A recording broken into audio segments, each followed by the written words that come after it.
Residents of Saratoga Springs, Eagle Mountain, and other nearby areas might experience some thunderous sounds and shaking houses over the next few weeks. But don't worry, it's not a natural disaster. It's just an explosion. Dago News reporter Camille Whiteley tells us where the sounds are coming from. The National Guard is conducting live fire artillery practices at Camp Williams during the month of June. These explosions are so loud they've been known to rattle dishes in nearby homes. Residents will hear loud explosions in the mountains near Camp Williams, north of Saratoga Springs. But don't worry, we're not under attack.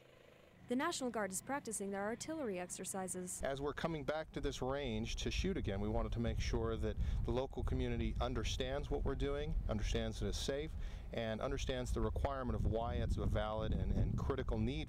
There hasn't been live fire artillery activity at Camp Williams for the past few years since the National Guard was consistently deploying units. But now that they have time to practice, civilians are sure to notice.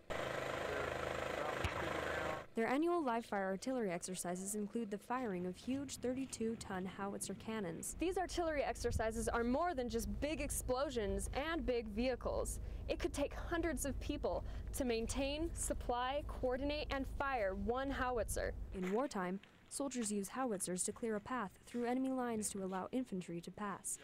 Each shot is carefully planned and coordinated.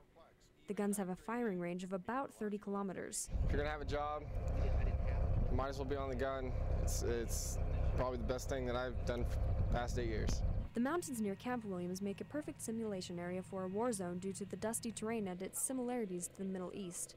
The targets are coordinated, and when the projectile hits, it's more than a puff of smoke. It's preparation for next year's artillery recertification.